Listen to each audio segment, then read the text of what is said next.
C'est un groupe de jeunes qui cherchent la vérité sur un crime non résolu. Cette recherche va les amener à un patelin qu'on appelle Dashra, où tout commence, où tout finit. Le film d'horreur ou ce genre-là s'est imposé à moi parce que moi, au début, je voulais juste raconter une histoire. Et il s'avère que l'histoire, il y a beaucoup de choses terrifiantes dans mon histoire.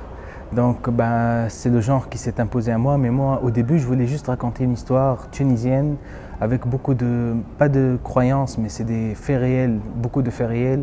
Et malheureusement, ça existe jusqu'à nos jours. Et il y a des influences religieuses, il y a certaines croyances, mais c'est surtout des rituels de sorcellerie, de magie noire, de sorcellerie surtout, qui font beaucoup de victimes en Tunisie, mais notamment dans les pays du Maghreb aussi. Je voulais explorer ce monde-là, un peu terrifiant dans notre culture, et c'est un patrimoine lourd à porter, mais qui existe. C'est une sorte de thérapie pour moi, parce que ces histoires me terrifient moi aussi.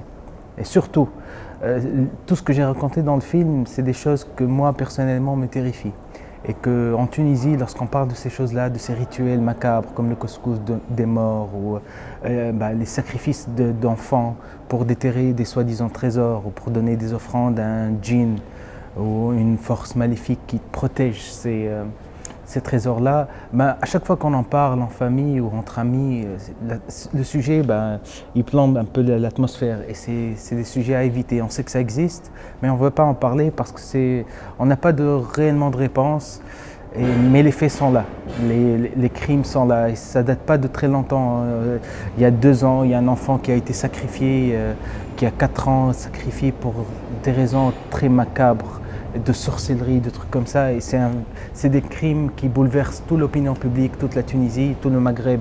Il y a beaucoup d'enfants disparus dans cette région du monde, mais c'est pas spécifique au Maghreb, c'est en Afrique aussi. Vous savez très bien que les enfants albinos sont traqués pour les bienfaits de leur sang, c'est ridicule. Le genre, comme je vous ai dit, qui s'imposait, c'était le film d'horreur. Après, c'est sûr que moi je suis un grand fan de films d'horreur, comme Shining, comme L'Exorciste, surtout pour le côté atmosphérique du film. J'ai fait mon film à moi, mon propre rythme, et je voulais raconter mon histoire, celle de mon pays, de ma culture. Il y a beaucoup d'histoires connues sur lesquelles je me suis basé, et d'autres moins connues. J'ai pu récupérer quelques détails de certains rituels, des détails précis de comment l'initiation vers ce monde macabre. Et il y a, même dans le Coran, il y a un verset qui dit oui, ça existe, mais il n'y a que les diables qui peuvent vous enseigner ça. Et une fois que tu as appris ces rituels-là, tu es banni à vie.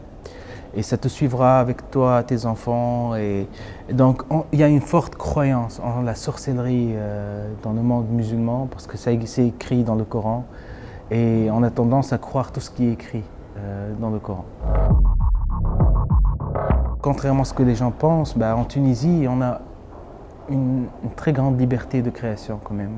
Surtout après la Révolution, il y a moins de censure, il y a presque plus de censure, soit dans la sexualité ou même dans des sujets politiques. Le public tunisien n'est pas habitué, c'est vraiment la première fois où il va être confronté à un film qui parle sa langue, mais qui est un film de genre. Tous les organismes officiels qui s'occupent du cinéma sont enthousiastes, sont heureux aussi, parce qu'on a besoin de changer. On a besoin que le cinéma devienne non pas seulement un cinéma d'auteur, mais qu'il y ait une industrie, un genre. Et pour l'industrie, il faut un genre, soit comique, soit même mystère, soit des films d'action, pourquoi pas. Et voilà, je suis le premier à avoir fait cette expérience et à avoir pris le risque, mais je crois qu'il faut qu'on continue sur cette voie-là, parce que c'est une des voies qui feront avancer le cinéma tunisien et qui feront connaître le cinéma tunisien aussi dans le monde. J'aime le surnaturel parce que ça ouvre une porte énorme